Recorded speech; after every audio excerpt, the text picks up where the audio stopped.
भैया एक ठे वीर रस का बिरहा प्रस्तुत बा। आप लोगन जौने वीर रस के हमरे आवाज में सुनल चाहला, सचमुच जब मर्द रही तो जवानी एक बार जागी जाई। भूमिका हो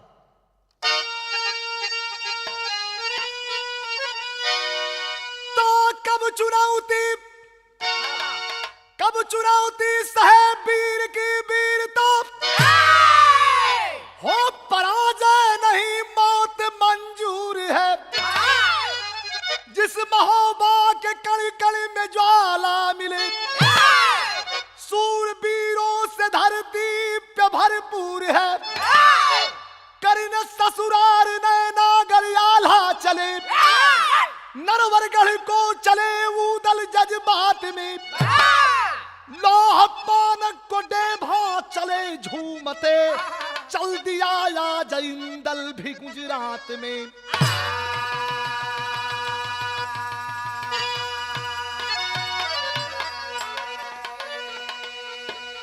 गढ़ महोबा के वीरन के इतिहास के विषय में आप लोगों की बतावे कि नहीं बात। एक बार बात में जज्बात में महोबा का वीर बैठल हुवन और ससुरार करे बदे नैनागढ़ आल्हा चलन तले नरवरगढ़ यार उदल चल दलन। लोह पानक डेभा तिवारी चल दलन और तले यार अपने ससुरार गुजरात में आल्हा का बेटवा इंदल चल दलन। महोबा एकदम खाली है। कवि जी का कहना हो आज के तर्ज में कल के तर्ज में कितना अंतर बा। हमारा पुरान कलाकार लोग गावत रहलन। कैसे मास्टर?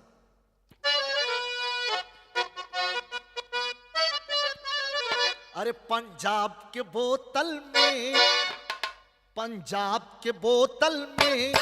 कश्मीर का पानी है।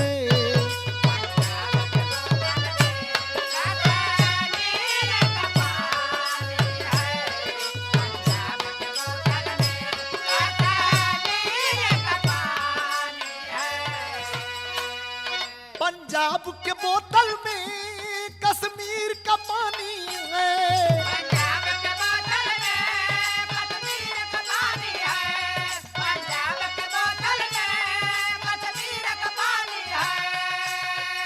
अरे कश्मीर का पानी है। लखनऊ की नजाकत है, लखनऊ की नजाकत है, बॉम्बे की जवानी है। लखनऊ की नजाकत है, बॉम्बे की जवानी है। लखनऊ की नजाकत है, बॉम्बे की जवानी है। वीरों के लिए भाव कवि ने दिया है, खास तौर से हमारे रिकॉर्डिंग्स इंजीनियर साहब सुबोध जी। गौर से सुनिए, कवि ने सोए हुए लोगों को जगाने का काम किया है। क्या जगाया है? कि है मर्द वही सच्चा, है मर्द वही सच्चा जिसमें कुछ रवानी है। है मर्द वही सच्चा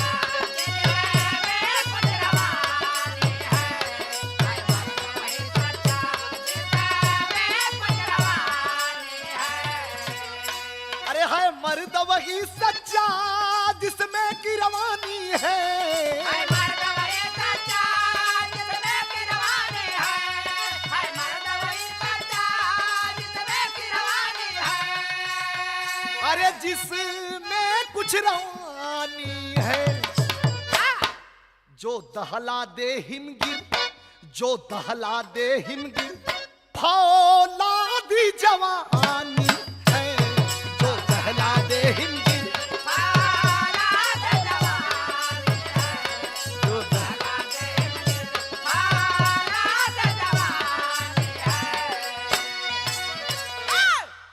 कभी कभी कवि की कलम चोट करती है। सावन में सरस मन छल के, बहुत मेहरारून औरत बदे बहुत ही खतरनाक महीना है। सावन में सरस मन छल के, मन मदन बढ़ा जब दूना, चारों ससुराल गए हैं पड़ गया महोबा सूना। था इंद्रजीत जो नाहर, पूरा गढ़ महोबा के वीर अपने अपने ससुराल सावन में चल दिए। कुंवारा है इंद्रजीत, कौन है? वीर ऊदल का बेटवा।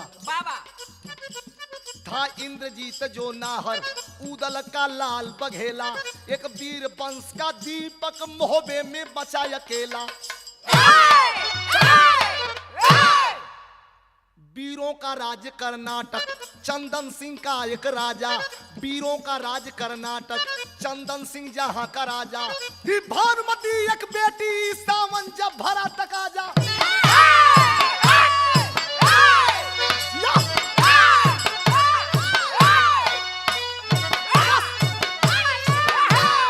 क्या बात है, तलवार चले तो ऐसे चले।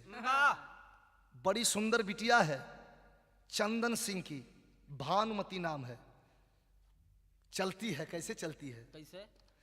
कि सखियों का झुंड बना करी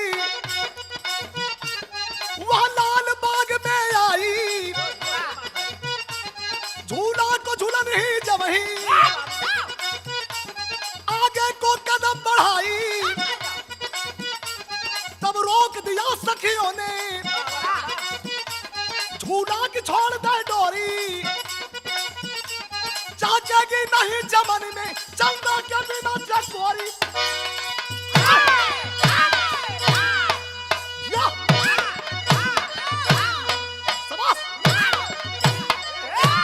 ई सही है, ई बनारसी ढांचा राजा। झूला की डोरी जो वहीं पकड़ना चाहती है, सखियों ने रोक लिया। एक मिनट, तू झूला की डोरी नहीं पकड़ेगी। भानुमती बड़ी सुंदर थी, अद्भुत सुंदर, चले तो मोती झरे। भानुमती खड़ी हो गई, आखिर काहे न झूला झूली हम, ये लिए ना झूलबू, काहे न झूलब, बिरहा में तर्ज लग गई।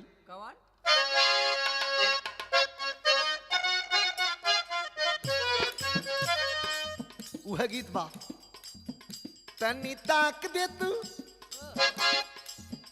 तनी ताक दे तू गोरी, हम मोर जईती, हम मोर जईती, बिना गंगा में नहैले हम तोर जईती। तनी ताक दे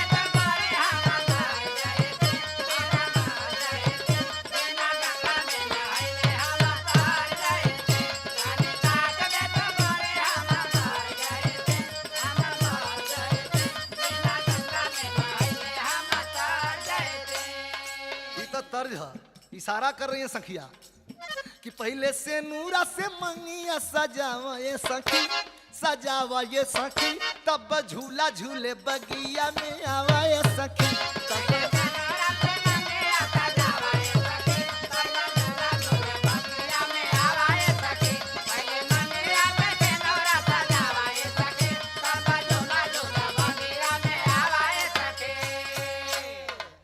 के दिल में याद करके कजरी तू गई बू,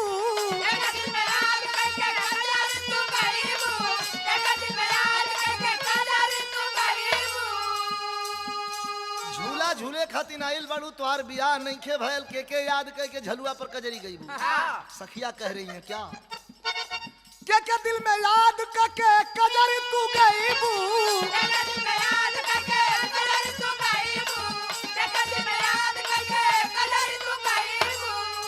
अगर गईबू त दिनवा का गईबू, राती के तू भी लईबू। अगर रात दिन का कजरियो गईबू त राती के नींद ना आई। एक बात ध्यान से सुन ला काम, पहले जीवन साथी केहू के बनावा ये सखी, पहले अपन जीवन साथी चुन ला, पहले जीवन साथी केहू के बनावा ये सखी, बनावा ये सखी, तब झूला झूले बगिया में आवा ये सखी, तब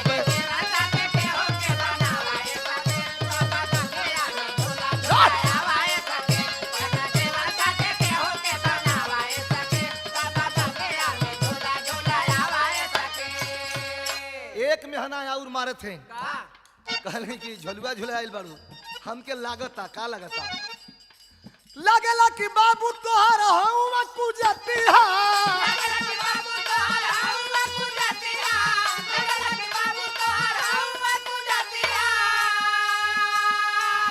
तलवार से जैसे करेजा फाड़ल जाला, वैसे बात फाड़ गेल करेजा के। तोहर बाबू जना था कुजतिया हूँ, बिरादरी से निकाल गए, लाल लाल आंख के खड़ी बाम, सुंदर चेहरा कुम्हिला गई, इशारा करत बा का लगला कि बाबू तुहार हवा कुजतिया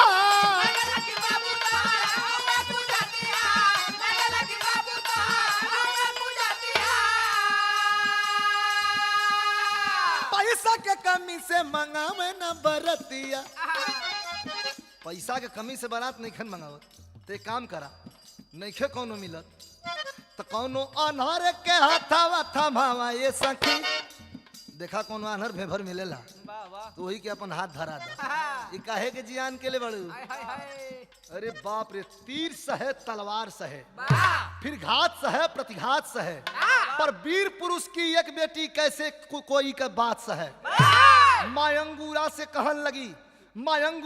कहन लगी मेरे साथ एक ऐसा धोखा है माता बोली तेरी शादी बस माँ दुर्गा ने रोका है जाके माई से कह लगल कि माई कैसा नहीं धोखा हमारा साथ में बा माई समझौली कि तोर बियाह माई दुर्गा के मर्जी से हुई और जब चाहिए तब्बे हुई दुर्गा के चौर पर गरज उठी माँ अब मैं बात बढ़ा दूंगी चंडी दर्शन दे पर ना गर्दन काट चढ़ा दूंगी माँ दुर्गा प्रकट हुई तो भैंसा बनकर बोली माँ दुर्गा भैंसा बन बोली यह बावन तुझे सराहेगा तू नट्टिन बनकर साथ चलो जो नाथेगा वह ब्याहेगा एगो माया का शक्ति पूरा हमार बा एगो मायावी भैंसा बा है लेके देश में निकल जो जे के नाथ पहिरा दे वही से तोर बियाह हुई ये पूरे भूमंडल पर लेके चलल तो उस समय भाव बा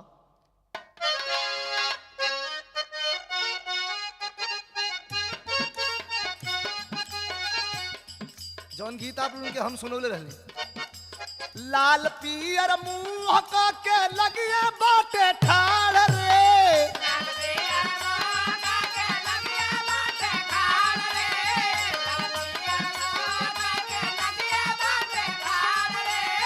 लाल पियर मुंह का के बुढ़ावा बाटे ठाड़ रे चीनात नहीं खे देवर हकी हवे भातार रे चीनात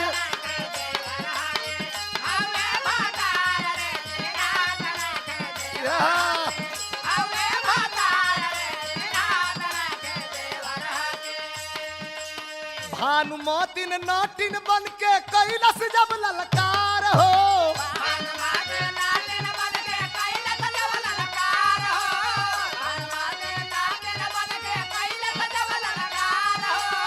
भानुमति नाटिन बन के कैलस जब ललकार रे करनाथ जाला भैंसा आज बावन माझार रे करनाथ जाला भैंसा आजा बावन माझार रे करनाथ जाला भैंसा आजा बावन माझार रे करनाथ जाला भैंसा आजा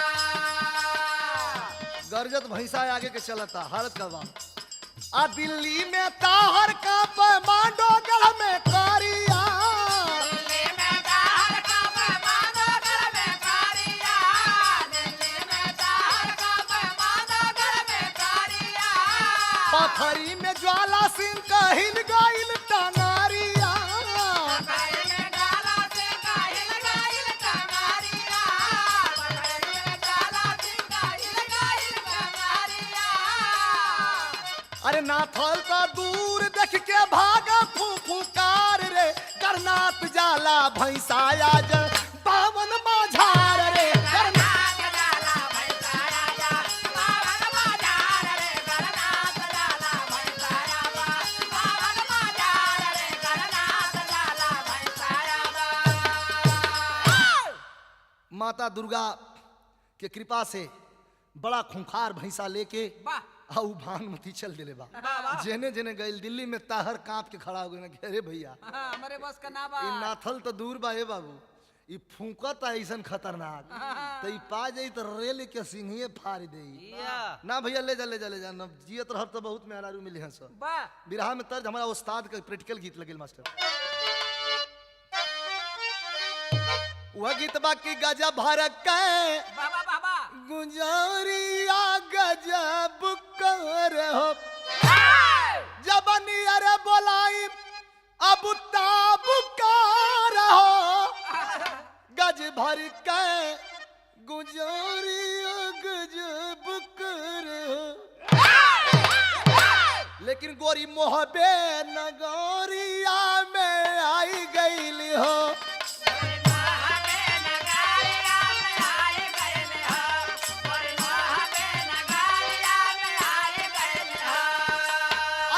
दिहली जबकि इंद्रजीत के लो भाई गईली हो गोरी मोहबे नगरिया में आई गईली हो छोड़ी दिहली भानुमती बतिया का तीर हो गढ़ महोबा में कोई वीर नहीं बा सब लोग चल गए बा एक लड़का कुंवारा बा कौन बा उधर का लड़का इंद्रजीत गढ़ महोबा में बैठल बा धीरे धीरे जवानी के अवस्था में बा जाके खड़ी भइल देखलस भानुमती पागल हो गई कि आय हाय रे इहे बा इहे एगो ह खड़ी हो गई मने मने मनावत या कि हे दुर्गा माई तनी अपन बल कम करा इहे ना थी हां त ई बा कहता ए भैसा न था बा कहला कि ना भाई हम लड़का है कहला रे लड़का ना हुआ है खैका पर उसल है आवा कहलत कि छोड़ी देहली भानुमती बतिया कतीर हो अमौगा जनाला कुला महो बाबा कबीर हो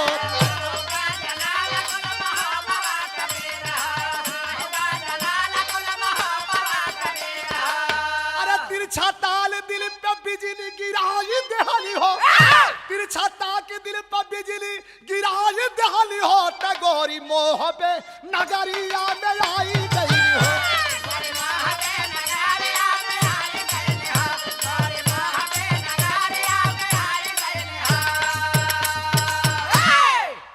तिरछा ताक के एक बार आंख दबौलस जब बैठ गली इंद्रजीत कहे कि जा जा ये हमसे ना हुई लेकिन गीत लगल कैसे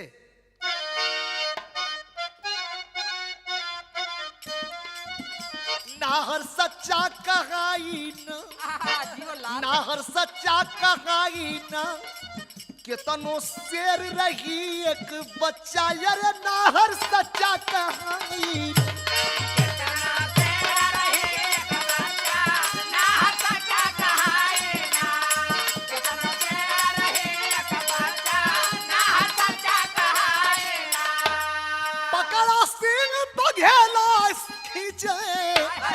भैंसा भयल बा नीचे न भैंसा भयल बा नीचे न आ केहू केहू से ना बा केहू केहू से ना बा कच्चा यार नाहर सच्चा कहाई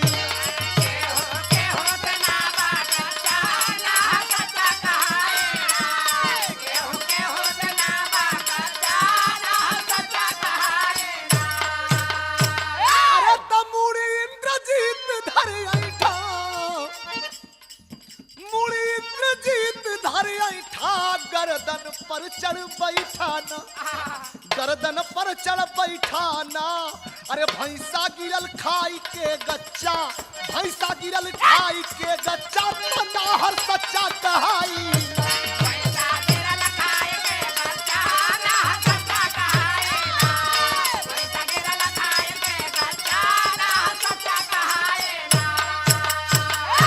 दोनों लड़ने लगे माई दुर्गा से बार बार सिफारिश करती है कि बहुत बल बड़ा तेज बा हे माता ये पसंद न था जा आधा बल माई दुर्गा अपन इंद्रजीत के देहली है आधा में माई दुर्गा हो गई आ इंद्रजीत का बल ओवर हो गल पटक के चढ़ के आ भैंसा के नाक में लगा दिलस ना थी भाव बा दुश्मन का पानी झारे जंग में अरे दुश्मन का पानी झारे जंग में डंका बजा सदा मोहबा कबीर ललकार यार ललकार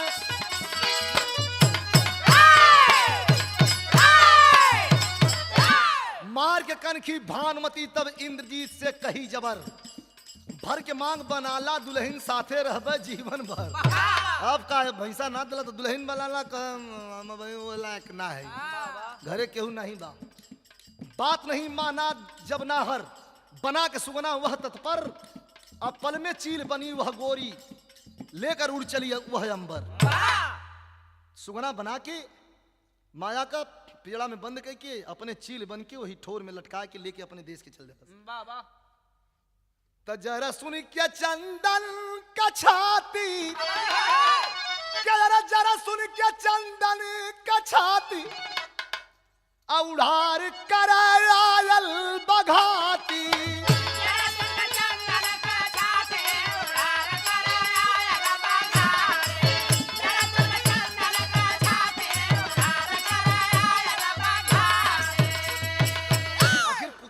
जवाब सुनेगा तो क्रोधित होगा। बाबा क्रोधित हुआ वह चंदन समझ नहीं पा रहा है कि ही लइकवा नहीं खे आइल बिया करे लइकी है भैया इसे ले आई ई उधार करे आइल बा कैले सका कि रतिभान चंदन करहले ललनवा ब्रह्मा समेत तब फांसा है बेईमानवा कहाँ भेजे महोबवा में पाती।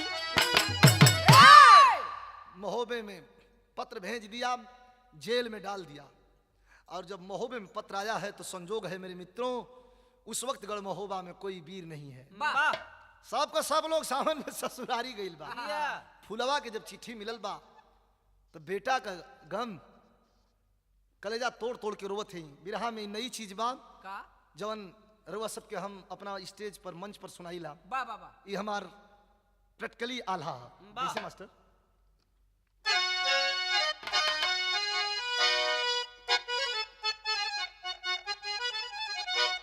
कि पतिया के पवली हो जब रानी फुलवा जाला कर जवाब में चुबी चुबी बान नाही भसुर घरे नाही बलमुआ मोहबे नगरिया पड़ल सुनसान। आज मोर रात भतीजा मोर इंदल तब बचवा का हमरे बचऊ तन परान।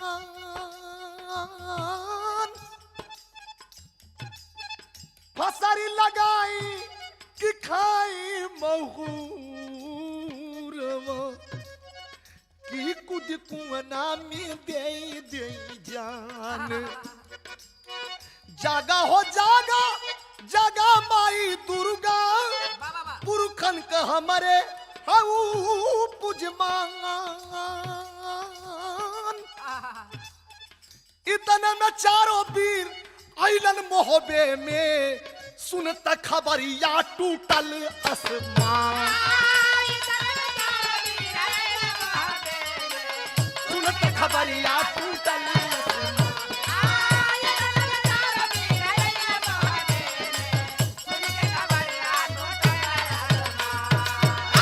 इतने में चारों वीर तेगा झुलावत गढ़ महोबा में आ गइलन। भाव कितना बढ़िया हो। ए बाबा फुलवा फुलवा की रोवे का कारण रो रो के सारी बात बतावत बा। काम के कर पैदा कई के भेजली माई हमारे मोहबे में। और के कर पैदा कई के भेजली माई हमारे मोहबे में। चोरा के लइका कैले बाय ढिठाई हमारे मोहबे में।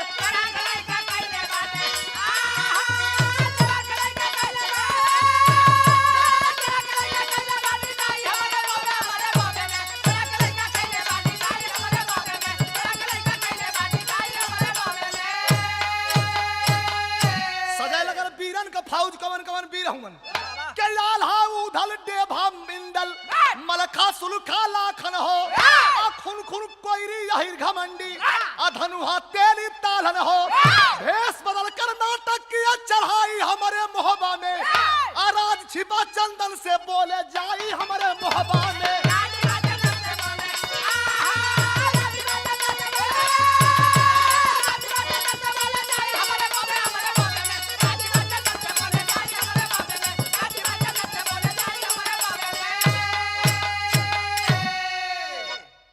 बड़े बड़े वीरों की फौज सज गई है और तलवार बगल में लेकर के सरहद पर आकर के वीर खड़े हो गए। वीर उदल अकेले जोगी वेश धारण करके और राजा चंदन के दरबार में जाके खड़े हो गए। आवाज देते हैं का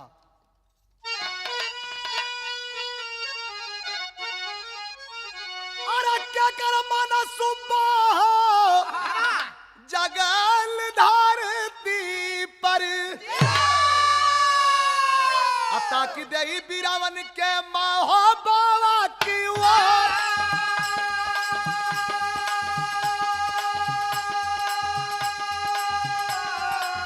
चंदन सिंह से बोले उदल जाए के समनवा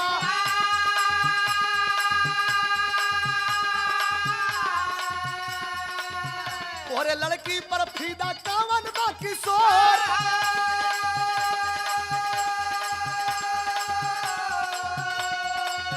चंदन सिंह से हुदल जाके कहलन तोहरे लड़की पर कमन लड़का फिदा बा जौने के आज ले मरला नहीं ताकत हुआ।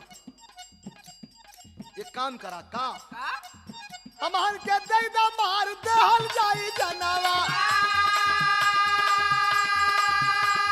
अरे कर देहल जाई हो पीरितिया का डोर।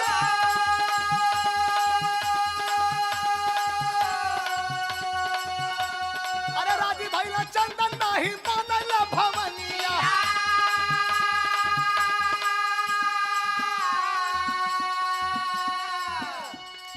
इता हुए बाबा मोर करे जावे कपोर।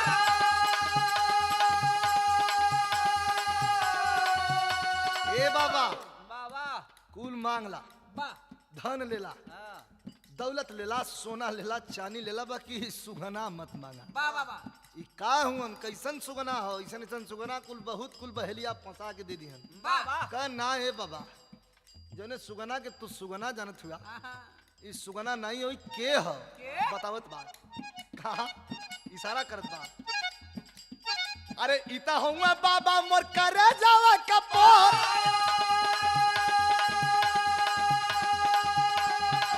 अखिया दबावे उदल बुझल भवनिया। जलिंद्र जीत के हो बनी के कठोर। सगले पहले के इंद्र जीत के हो अइले। सगरी फौजिया के काई के बटोर। अरे खिच खिच देगावा हो कूद राणा दीरावा।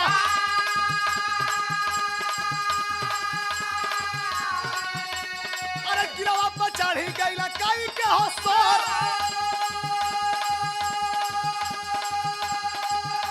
अरे झुंडा झुंडा मुंडी कटी गिरा रनवा में।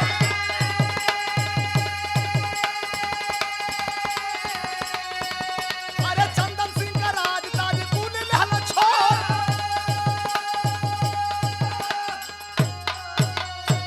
अरे बिटिया देवा की राजा देवा अपन जनवा। कहे चंदन सिंह भैया जान छोड़ा मोरी। अरे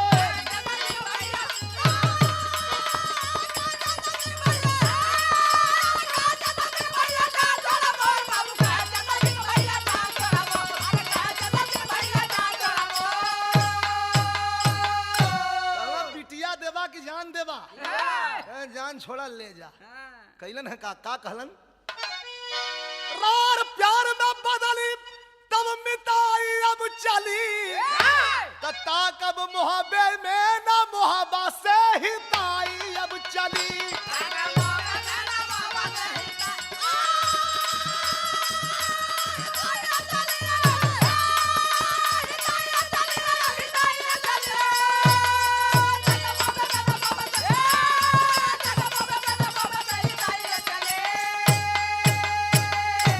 बिटिया के बियाह दलन लेके लोग गढ़ महोबा के मरद अइलन आखिरी भाव हो। गुरु बिहारी गुरु गणेश गुरु रामलाल ललकारे। बच्चन कहता है कवि चंद्रिका दाव से सबको मारे। दुश्मन को पानी दुश्मन का पानी झारा जंग में। विजय प्यारे लाल पर कुछ दुर्गा महारानी दुश्मन का पानी झारा।